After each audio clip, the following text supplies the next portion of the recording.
الحمد لله رب العالمين والعاقبة للمتقين والصلاة والسلام على سيد الأنبياء والمرسلين خاتم النبيين محمد وعلى آله وصحبه أجمعين أما بعد.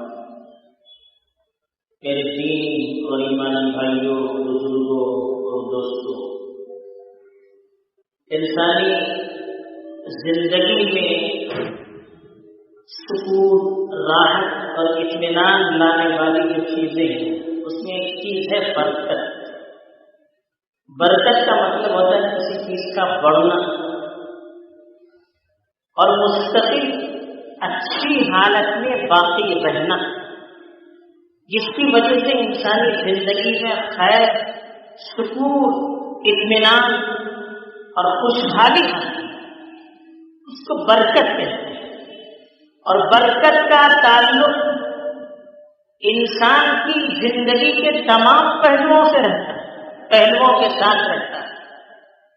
دولت میں برکت، دولت فراوانی سے حاصل ہو جائے اور اچھی حالت کے ساتھ باقی بھی رہے اور اچھے مصرف میں وہ صرف بھی ہو جائے. علم میں برکت، گہرا علم حاصل ہو، علم پر عمل کی توفیق ملے اور اس علم کو دوسروں تک پہنچانے کا بھی اللہ کی طرف سے موقع ملے. یہ علم میں برکت ہے. ایسی زندگی کے ہر پہلو کو ہم لے سکتے ہیں کہ اس میں کس طرح کی برکت. اب کھانے میں برکت، کھانا اچھا ہو اور جس کی وجہ سے جسم کو راحت حاصل ہو جائے، جس تکلیف اور مصیبتوں سے محفوظ رہ سکے. اب وہ کھانے کی برکت ہے. پینے کی برکت ہے کہ جس سے پیاس بھی بجھ جائے، آسودگی بھی ہو جائے، پینے کی برکت ہے.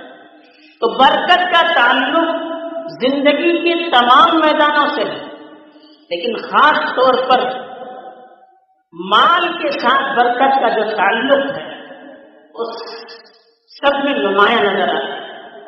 ہر شخص شکوہ کرتا ہے کہ بہت کماتے ہیں، برکت نہیں ہے، کہاں پیسہ جاتا ہے پتہ نہیں چلتا. اب برکت کیسے حاصل ہوتی ہے زندگی میں؟ آج کے خطبے میں اسی کی طرف اشارہ کیا گیا. ایک پہلو کی طرف، مال میں برکت کس طرح سے حاصل ہو سکتی ہے. پہلی چیز یاد رکھنی چاہیے کہ مال اللہ کی نعمت ہے، اللہ کی طرف سے ملتا ہے. آدمی چاہے جتنی محنت کرے، جتنی بڑی ڈگری اس کے پاس ہو، لیکن اس سے مال بھی حاصل ہو کوئی ضروری نہیں ہے. بڑی بڑی ڈگریاں لینے والے بیچارے خالی رہتے ہیں اور ان کے مقابلے میں کم تعلیم یافتہ جن کے پاس کوئی ڈگری نہیں ہوتی، وہ بڑے بڑے عہدوں پر رہتے ہیں. ان کے ماتحت بڑی بڑی ڈگری والے کام کرتے ہیں. معلوم کیا ہوا؟ ڈگریوں کے اندر اللہ نے رزق نہیں رکھا. ایسے ہی کہ پولی وغیرہ کتنی محنت کرتے ہیں لیکن کتنا مال ان کو ملتا ہے. اس کے مقابلے میں دیکھیے بڑے بڑے آفیسر بیٹھے رہتے ہیں، ایک سائن کر دیتے ہیں، لاکھوں کما لیتے ہیں. تو نہ محنت سے اس کا تعلق ہے، نہ ڈگریوں سے اس کا تعلق ہے، اس کا تعلق اللہ سے. وما من دابۃ فی الارض الا علی اللہ رزقها. اللہ تعالیٰ نے فرمایا کہ زمین پر چرنے والی ہر چیز کا رزق اللہ کے ذمہ ہے. کیڑے مکوڑے ہو، پرندے ہو، جانور ہو، انسان ہو، سب کے رزق کی ذمہ داری اللہ تعالیٰ نے خود اپنے ذمہ لے رکھی ہے. ان اللہ هو الرزاق ذو القوۃ المتین. اللہ تعالیٰ ہی رزق دینے والے ہیں، وہی طاقتور ہے، وہی مضبوط ہے. تو رزق کی ذمہ داری چونکہ اللہ نے خود لے لی ہے، تو اس لیے رزق میں برکت بھی اللہ ہی کی طرف سے ہوتی ہے. اب رزق میں برکت کیسے آ سکتی ہے؟ قرآن اور حدیث میں غور کرنے سے بہت سارے اس کے اسباب معلوم ہوتے ہیں. تفصیل کا تو موقع نہیں ہے، چند چیزوں کی طرف اشارہ کیا ہے. پہلی چیز جس سے رزق میں برکت حاصل ہوتی ہے وہ ہے انسان کا گناہوں سے بچنا، اللہ کی اطاعت میں زندگی گزارنا، جس کو تقویٰ کہتے ہیں. تقویٰ کے معنی آتے ہیں بچنے، احتیاط کے، ہر اس چیز سے اپنے آپ کو بچانے کی کوشش کرنا جس چیز کے کرنے یا نہ کرنے سے اللہ ناراض ہوتے ہیں.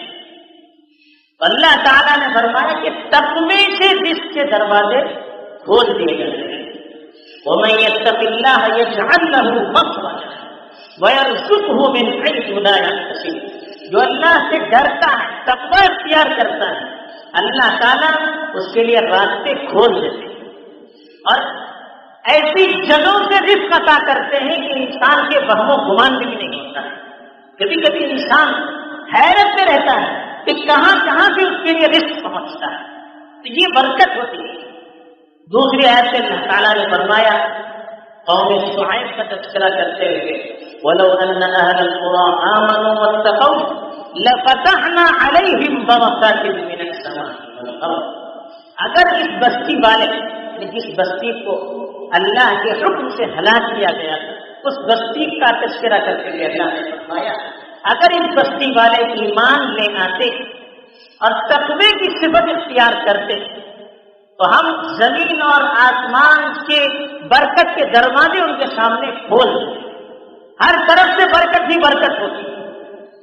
لیکن کیا ہوا ولیکن کذبوا، لیکن انہوں نے جھٹلایا. فَأَخَذْنَاهُمْ بَغْتَةً وَهُمْ لَا يَشْعُرُونَ. اچانک ہم نے ان کو دبوچ لیا، ان کو احساس بھی نہیں ہو پایا. تو پہلی چیز تقوی اختیار کرنا، اللہ کے احکام پر کرنا، اس سے رزق میں برکت ہوتی ہے. دوسری چیز جس سے مال میں برکت ہوتی ہے وہ ہے توبہ اور استغفار. کثرت سے توبہ اور استغفار کرتے ہیں. حضرت نوح علیہ السلام نے اپنی قوم کو جو نصیحت کی تھی قرآن میں اس کو نقل کیا. انہوں نے فرمایا تھا واستغفروا ربکم انہ کان غفارا. اپنے پروردگار سے مغفرت طلب کیجیے، وہی سب سے زیادہ بخشش کرنے والا ہے. یرسل السماء علیکم مدرارا. وہ آسمان سے مسلسل تم پر بارش کرواتے. وَيُمْدِدْكُمْ بِأَمْوَالٍ وَبَنِينَ، اور مال اور اولاد سے تمہاری مدد کرے. وَيَجْعَلْ لَكُمْ جَنَّاتٍ وَيَجْعَلْ لَكُمْ أَنْهَارًا، تمہارے لیے باغات بنائے گا، نہریں جاری کر دے گا. یہ حضرت نوح علیہ السلام نے اپنی قوم کو نصیحت کرتے تھے، کہا کہ اپنے گناہوں کی اللہ سے معافی مانگتے رہیے، مغفرت طلب کرتے رہیے، استغفار کرتے رہیے. اولاد میں بھی برکت ہوگی، مال میں بھی برکت ہوگی، قدرتی جو چیزیں ہوتی ہیں اس میں بھی برکت ہوگی.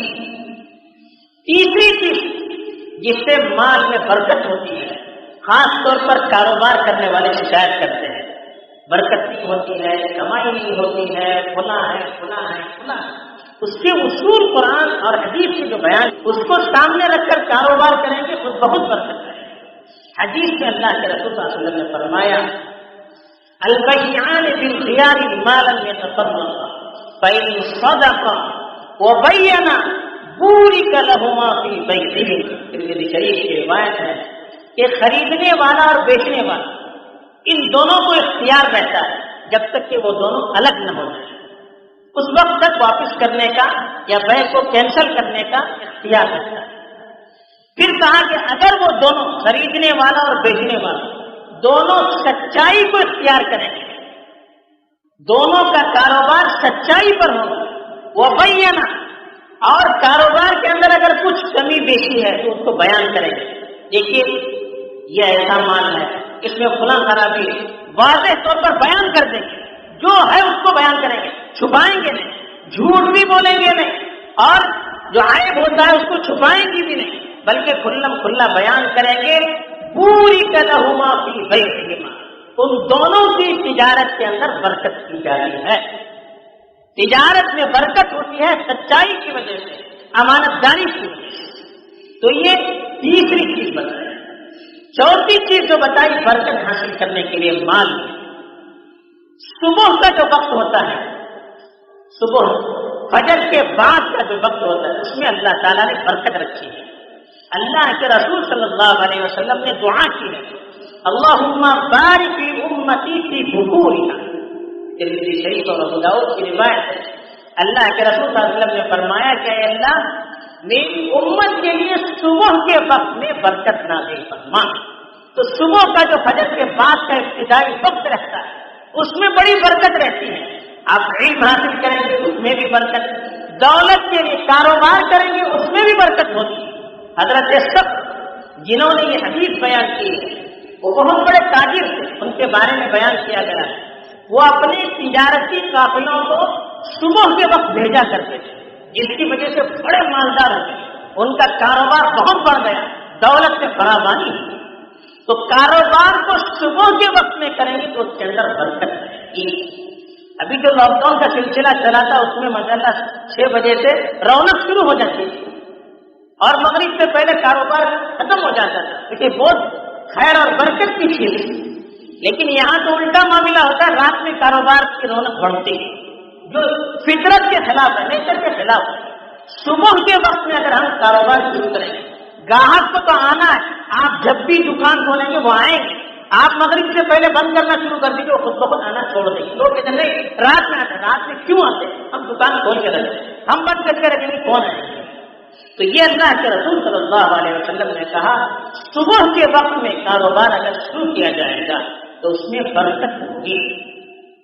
ایسی 5ویں چیز جس سے خیر اور برکت پھیلتی ہے اس کے اندر، وہ کہا ناپ تول کو برابر ناپ تول کرنا۔ کوئی چیز ہم بیچ رہے ہیں تو اگر وہ تولنے والی ہے تو پورا پورا تولنا، ناپ کر دینے والی ہے تو پورا پورا ناپنا، جھوٹ نہیں بولنا۔ چائنا کی چیز ہے، جاپان کی بولتا ہے، ہندوستان کی چیز ہے، امریکہ کی بولتا ہے، یہ بھی ناپ تول پہ دھوکے کی طرح۔ تو اللہ کے رسول صلی اللہ علیہ وسلم نے فرمایا کینوا طعامکم یبارک لکم، اپنے کھانے کی چیز کو، غلے کو پورا پورا ناپا کرو، تم کو برکت زیادہ ہوگی۔ تولنے میں، ترازو میں اگر ہم پوچھ نیچھ کریں گے، ڈنڈی ماریں گے اور ہم سمجھیں گے کہ سامنے والے کو دھوکہ دیں گے، کچھ اس کے ذریعے سے پیسہ زیادہ حاصل کریں گے، اللہ کی طرف سے اس کی برکت ختم ہو جاتی ہے۔ دھوکہ دینے کی وجہ سے، ناپ تول میں کمی کرنے کی وجہ سے کاروبار کی برکت ختم ہو جاتی ہے۔ تو اس لیے ناپ تول کو ہم پورا پورا برابر کریں گے تو کاروبار کے اندر، مال کے اندر، ہر چیز کے اندر اللہ تعالیٰ برکت دے کر، اور برکت کی جب برکت کا جب رزق ملتا ہے تو صحت بھی بنتی ہے، عافیت کی زندگی بھی ملتی ہے، سکون کی زندگی بھی ملتی ہے، اور بیماری پریشانیوں سے اللہ تعالیٰ حفاظت بھی کرتے ہیں۔ ایسے ہی 6ٹھی چیز جس سے برکت حاصل ہوتی ہے وہ ہے رشتے داری کو آپس میں جوڑنا۔ رشتے داری کو جوڑنا یہ بھی ایمان کا تقاضا ہے، یہ بھی دین ہے۔ حضرت عمر کہا کرتے تھے کہ اپنی رشتے داری کو سیکھا کرو، یہ بھی دین ہے۔ تو دین پختہ ہوتا ہے اس کے ذریعے سے۔ تو حدیث میں فرمایا الوصلۃ فی القرابۃ مسرۃ فی المال، طبرانی کی روایت ہے کہ رشتے داری کو جوڑنے سے مال بڑھتا ہے، یعنی مال کے اندر برکت ہوتی ہے۔ رشتے داریوں کو جوڑنے کے لیے ایک تو ان کے یہاں آتے جاتے رہنا، دوسرے تحفے تحائف بھیجتے رہنا، ہاڑے باڑے جسے کہتے ہیں، اس کو بھیجتے رہیں گے، دیتے رہیں گے، دیتے رہیں گے، تو اس سے مال کے اندر برکت ہوگی۔ کیوں؟ سامنے والا دعائیں دے، سامنے والوں کی دعائیں ملیں گی تو پھر اللہ کی طرف سے برکت بھی ملتی ہے۔ اور 7ویں چیز جس کے مال کے بڑھانے میں جس کا بڑا اثر رہتا ہے وہ ہے صدقہ اور خیرات کرنا۔ غریبوں کو، ضرورت مندوں کو آپ مال دیتے رہیے، صدقہ اور خیرات کرتے رہیے، مال بڑھے گا۔ وَيُؤْتِ الصَّدَقَاتِ، قرآن میں اللہ نے فرمایا يَمْحَقُ اللَّهُ الرِّبَا، اللہ سود کے مال کو، کاروبار کو گھٹاتے ہیں، ختم کرتے ہیں، اور صدقہ و خیرات کی کرنے کی وجہ سے مال کو بڑھاتے ہیں۔